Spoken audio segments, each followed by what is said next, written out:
Today I would like to just touch upon several topics of breast ultrasound, which really represent emerging topics relevant to the field of breast sonography. These topics have been probably around for the last 3 to 8 years, but they seem to be gaining a momentum. And I will start with some highlighted points of breast ultrasound BI-RADS classification, and then move into a little brief discussion on breast sonography and second look ultrasound. BI-RADS, which was originally designed for reporting mammography abnormalities, was revised with a 4th edition in 2003. In that revised edition, what was included were 2 new categories of BI-RADS classifications: BI-RADS for ultrasound 1st edition and BI-RADS for MRI first edition. The reason this was developed was with the attempt to standardize lesion characterization so that we can better arrive at some risk, level of risk for the lesions that we're detecting by ultrasound. The BI-RADS ultrasound includes descriptors containing a lexicon based on the appearance of predominantly masses identified by ultrasound. The final lesion characterization is achieved through the analysis of multiple features, and the key point here is that it really will be based on multiple features and not just simply one feature. The lexicon divided broad categories with subcategories within several of these larger categories. The categories are background echo texture, masses, calcifications, a category of special cases, and vascularity. The highlighted yellow areas are the ones that I will touch upon today. Just to point out one thing, though, in reference to masses, as in any of our imaging modalities of breast lesions, be it mammography, MRI, or breast ultrasound, the dominant features will always be shape and margin. The remaining will be specific to the modality we're looking at. As always, the first thing to really conclude is, does a mass really exist when you're analyzing the breast? For breast ultrasound, this can sometimes be a challenging issue because often, while real-time scanning the breast, you'll encounter an oval hypoechoic nodule, and you may think, is this a mass or is this simply a fat lobule? The fat lobule has been a very tricky thing to sometimes differentiate from a true mass. So depending on, mass, first of all, is actually a lesion that will be identified in 2 different projections. So if you should encounter something that could be a potential mass in one orientation, with real-time scanning, you'll visualize it in a perpendicular projection. Fat lobules will often elongate out and become isoechoic with the surrounding breast parenchyma. Another feature that can sometimes help in evaluating or deciding whether it's a true lesion versus a fat lobule will be for the identification of Cooper's ligaments that often will traverse through a fat lobule. Now, evaluating a breast mass and paying attention to the orientation of the mass is really a feature that's unique to ultrasound of the breast. This was described back in 1989, but has gained more popularity over the years, particularly brought to attention by articles published by Tom Stavros out in Denver. And basically, it is looking at the orientation of a mass with reference to the skin line and determining whether this mass is parallel or not parallel to that skin line. For the parallel or the synonym of wider than tall orientation, this typically is a property of benign masses. Now, as always, nothing in medicine is 100%, and you can definitely find malignant abnormalities that will have this orientation, but for the most part, this is a feature of a benign mass. And as always, determining the level of risk based on multiple features, we will always look at shape and margin, and that will definitely dictate the level of suspicion of that abnormality. The not parallel or taller than wide or vertical orientation is the lesion that becomes suspicious for a malignant lesion. The anterior, posterior, or vertical dimension is greater than the transverse or horizontal dimension. And once again, you will also use the shape and the margin to further add to that degree of suspicion. This is a schematic of a fibroadenoma, your typical benign solid hypoechoic nodule, just demonstrating what we mean when we talk about wider than tall, parallel to the skin line. And here is an example of the fibroadenoma.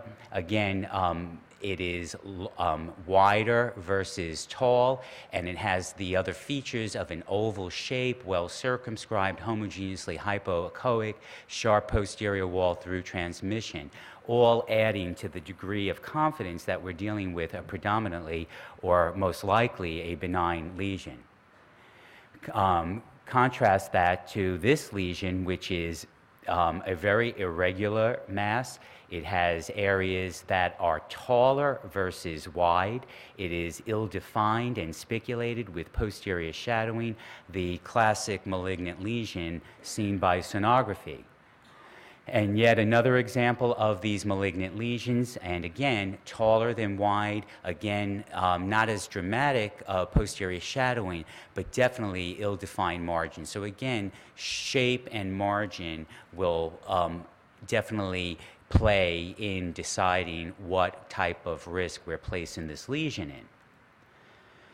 From that, we'll move on to the category of echo patterns. And interestingly, BI-RADS ultrasound classifications includes within the more common echo patterns that we encounter this category of complex echo pattern. And this really translates to a complex cystic mass or a complex solid mass, which is defined as a mass which contains both anechoic cystic and echogenic solid components. Within this category, we will encounter the intracystic carcinoma, a hematoma, and a galactocele as examples of what will fall within that category. From that, we'll move into this other category of special cases, which BI-RADS breaks down to two categories of complicated cyst and clustered microcyst, and I'll explain and illustrate all three of these.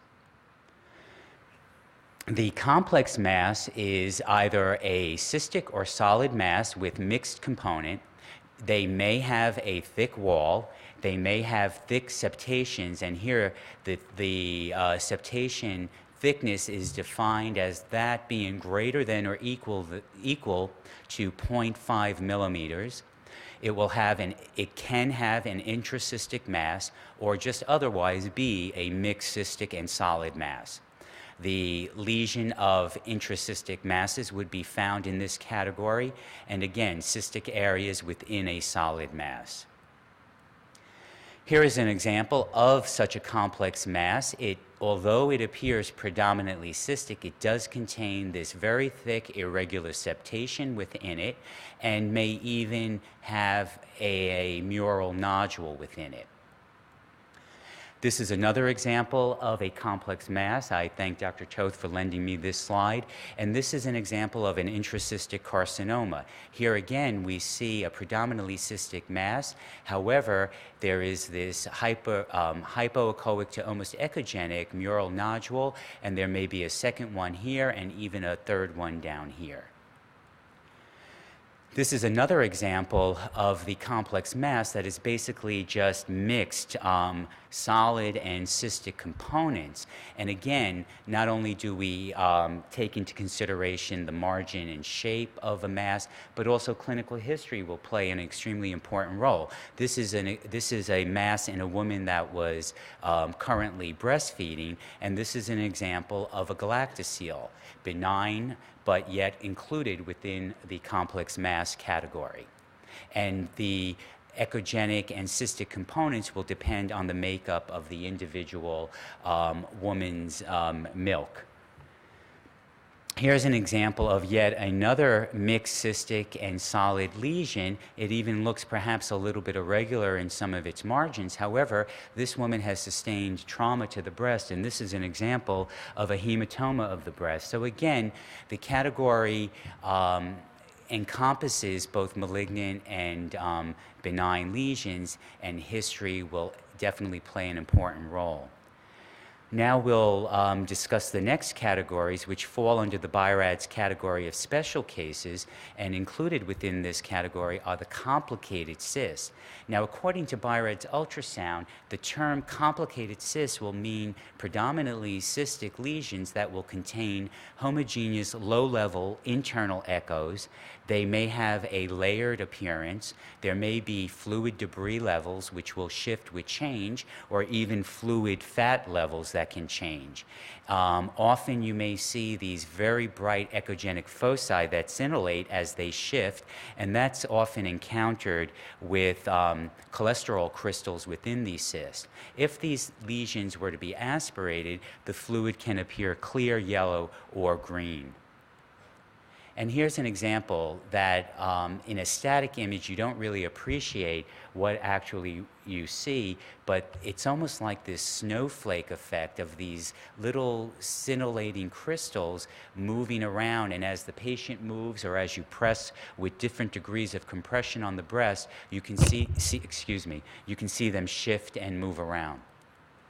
Yet another example, a little more dramatic. In real-time scanning, these scintillating foci are moving all around.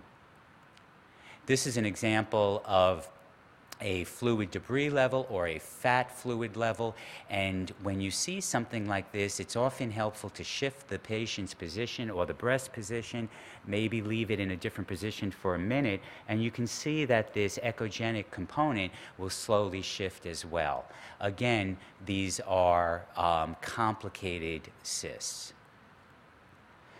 Now, complicated cyst category just simply describes the ultrasound appearance. It's making no attempt at etiology of what's causing what we're seeing within the nodule.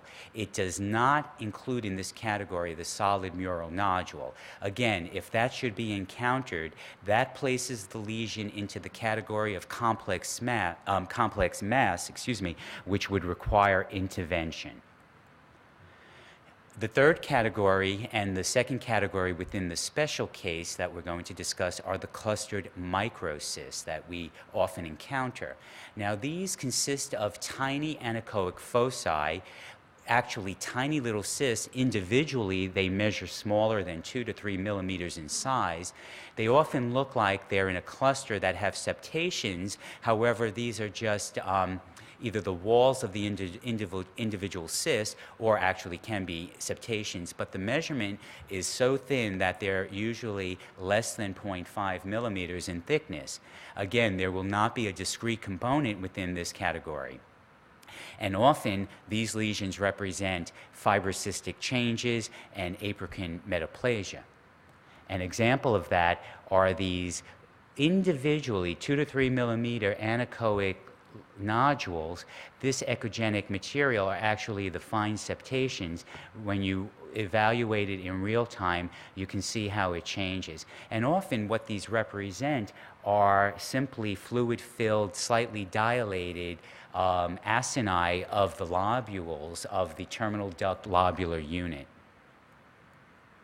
Now, the implication with all of that basically is that complicated cyst and the clustered microcyst represent predominantly benign lesions. And when you get into the category of the complex mass, it just raises the level of suspicion or risk for these lesions.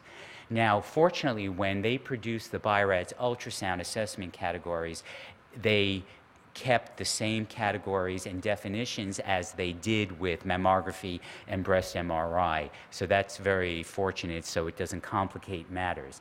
And the only category that is an incomplete category, as always, is going to be your assessment category 0, which represents the category of needing additional evaluation, for example. Now, when we do a breast ultrasound, often the ultrasound follows the mammogram and the ultrasound completes the examination.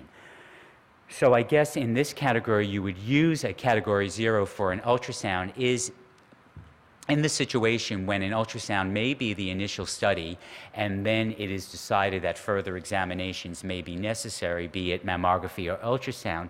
In that situation, you can give the ultrasound a category 0. And also, if there are no previous films available at the time of the examination and we know that they exist and we need them to solve the current case, then we would give it a BI-RADS 0.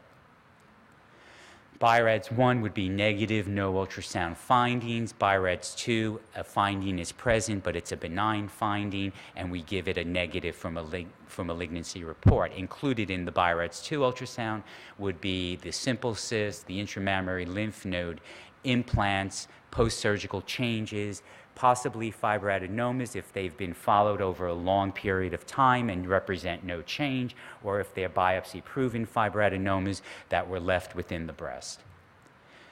The BI-RADS 3 category is the probably benign finding, recommend short interval follow-up. Now, in the definition for BI-RADS 3 by the risk of the lesion, this category will be used when we believe that the lesion has a less than 2% risk of malignancy.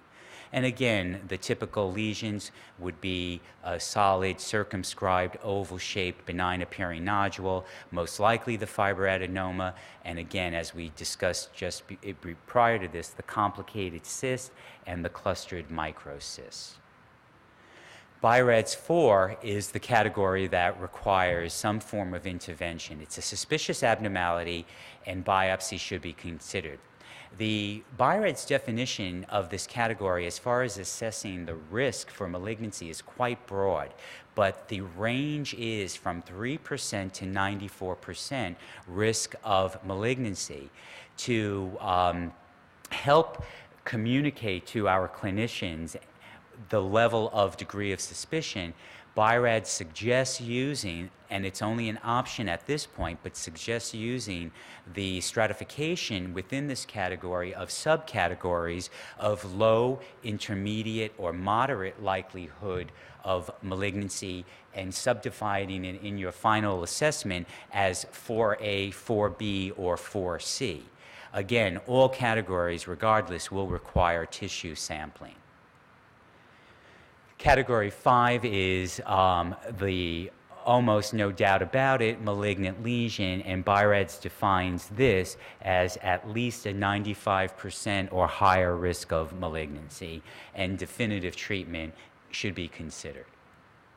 And lastly, which was a new category added to the mammo BI-RADS as well as included in MRI and ultrasound BI-RADS, is the category 6, which is a biopsy-proving malignancy. Appropriate action should be taken. This is often used in situations where the lesion may be very large and the patient needs to undergo neoadjuvant chemotherapy prior to the final treatment planning. So in concluding this section on BI-RADS, putting it all together, right now the use of BI-RADS ultrasound is not required. However, it is strongly encouraged. Its goal is to help a lesion assessment, level of risk for these lesions, and to better communicate our level of concern for lesions to both physicians and patients. And finally, if an ultrasound is performed with both mammography and or MRI, an integrated report with assessment based on the highest level of suspicion will be most useful. Now I'd like to move on to the second part of the talk, where I would like to talk about both screening and then second look breast ultrasound. Screening breast ultrasound has been gaining a momentum for the last, I would say, 8 to 10 years, and it seems to be being requested more and more. So why now? Well, as always, as our technology improves, we're now able to see things that we didn't see in the past. And as technology of an existing modality improves, we're always going to be in that position to reevaluate its use on what we've been using it all along, as well as expanding its uses. And finally, we're always seeking ways for early detection as the most effective strategy to reduce mortality from breast cancer. The recent publication of the ACR practice guidelines for breast ultrasound states that breast ultrasound is used for the identification and characterization of both palpable and non-palpable abnormalities, and for further evaluation of clinical and mammographic findings. It is also used for the guidance of interventional procedures, for the evaluation of problems with implants, and for treatment planning for radiation therapy. The practice guidelines of 2005 do not state any use of breast ultrasound for screening imaging. However, it goes on to say that the efficacy of ultrasound as a screening study for occult masses is an area for research at this current time. So the ACR at this point in time is not making any commitment or mandating it as a standard. However, in 2003, the American Cancer Society, in describing their breast cancer screening, they added that additional screening methods could be suggested for high-risk patients, such as ultrasound and breast MRI. So what is the selection? Who should we be doing breast screening ultrasound on at this time? Basically, two populations of patients, the high-risk patient and the patient with the dense breast. How do we define this high-risk patient? Well, we can define the high-risk patient with any of these categories: a genetic predisposition with genetic markers demonstrated, the personal history of having had a breast cancer, first-degree relatives with breast cancer, a history of a high-risk lesion such as a LCIS or atypia, and a personal history of thoracic radiation, for example, following treatment with Hodgkin's disease. Now, the technique for performing screening breast ultrasound is a little bit different than from what we're using it for more targeted ultrasound. There won't be a targeted lesion, and we will be evaluating larger areas of breast tissue that will require the interrogation. The scanning should be performed with a fairly fast technique, along with a high confidence, and that is so we maintain feasibility of the exam and keeping it as a cost-effective exam. Now, the patient positioning will differ throughout the exam depending on the size of the breast being interrogated, as well as the location of the breast. Usually you want the breast pancaked out against the chest wall in a uniform thickness of about 1.5 to 3 centimeters thickness.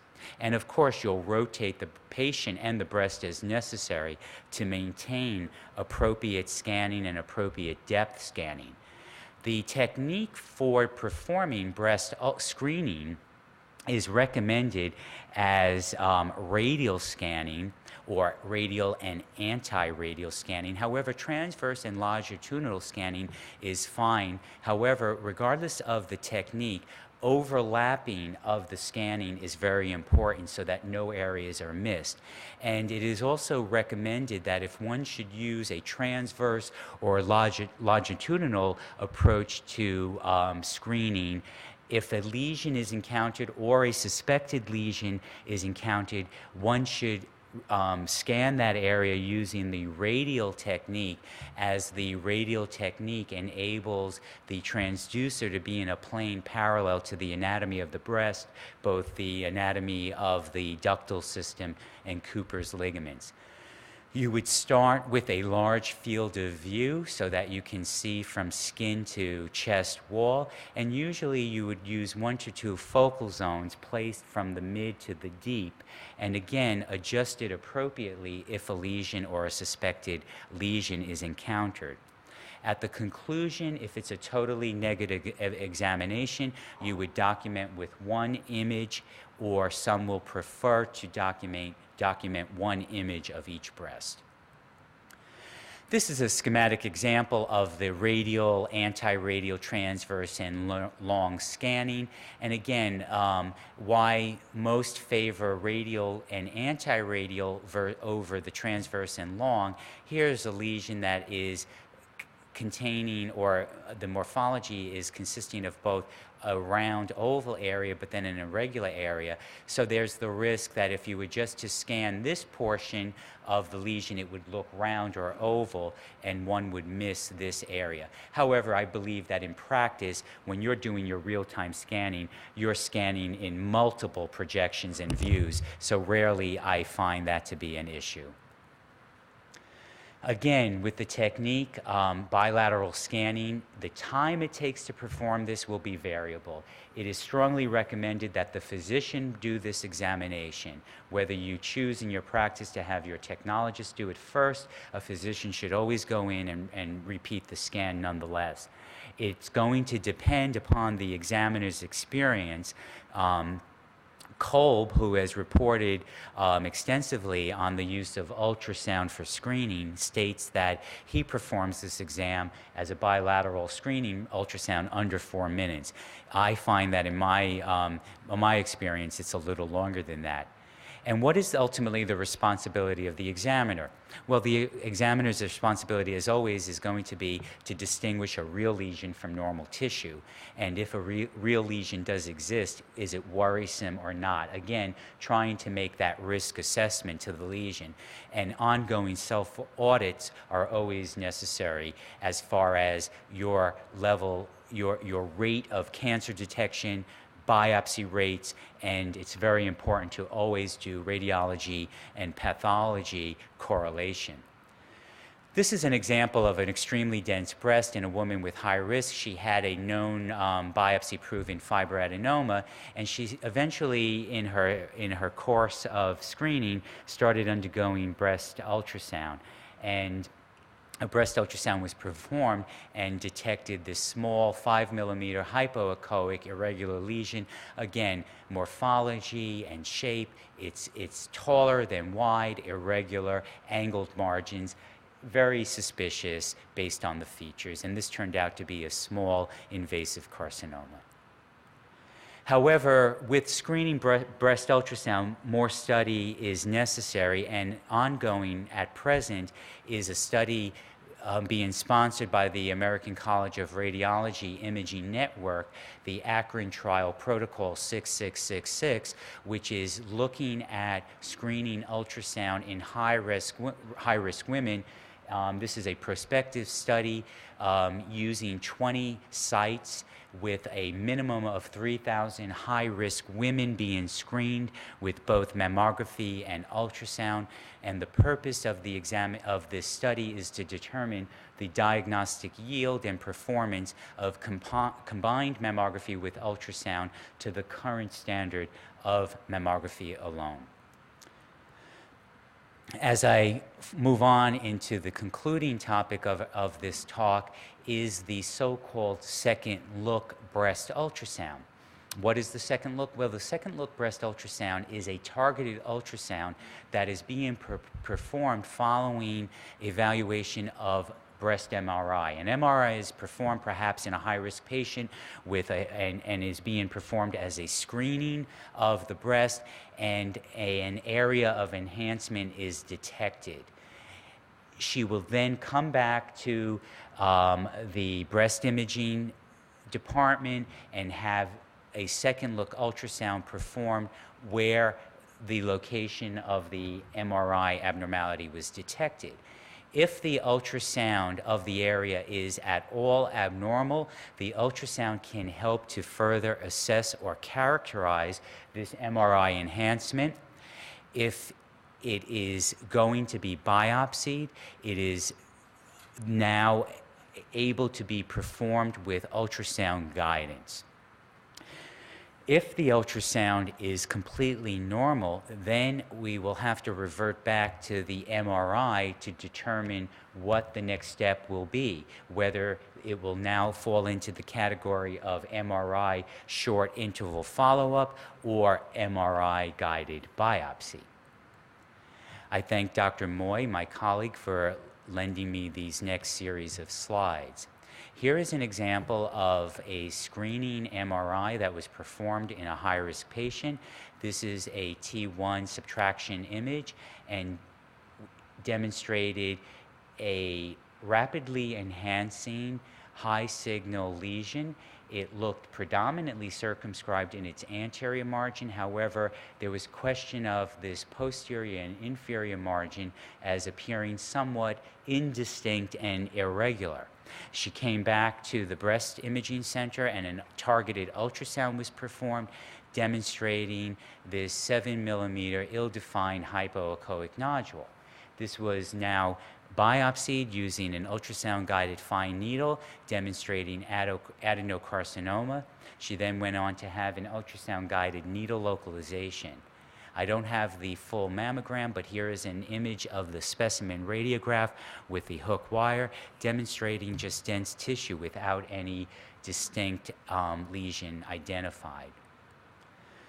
This is another example of a bilateral screening with heterogeneously dense breast parenchyma in another high-risk patient. She went on to have a screening breast ultrasound, and these are sagittal T1 fat-saturated images before and following contrast, demonstrating this 1.5 centimeter brightly enhancing mass lesion with irregular margins and even spiculations. She then returned for a second look ultrasound, and it was demonstrated in the retroareolar region to have this ill-defined hypoechoic mass with dramatic posterior shadowing, again taller than wide, again your classic malignant lesion. So MRI and correlative ultrasound, it's very important that when attempting to do this, that you don't rely on position in reference to clock location or quadrant location. The reason for this is that the breast is a very mobile organ and can roll a lot. Furthermore, the positioning of the patient is going to be very different based on the modality that's imaging her. With MRI, she's performed in a prone position, ultrasound supine with her breast flattened out against the chest wall. Of all the ways to rely on reproducibility, the distance from the nipple is the one that is most reliable, as well as the morphology and the size of the lesion. Morphology and size should be identical or near identical when correlating the two modalities. Again, if there's any doubt that they correlate, you must rely on the MRI to decide on the follow-up or rely on the most suspicious features.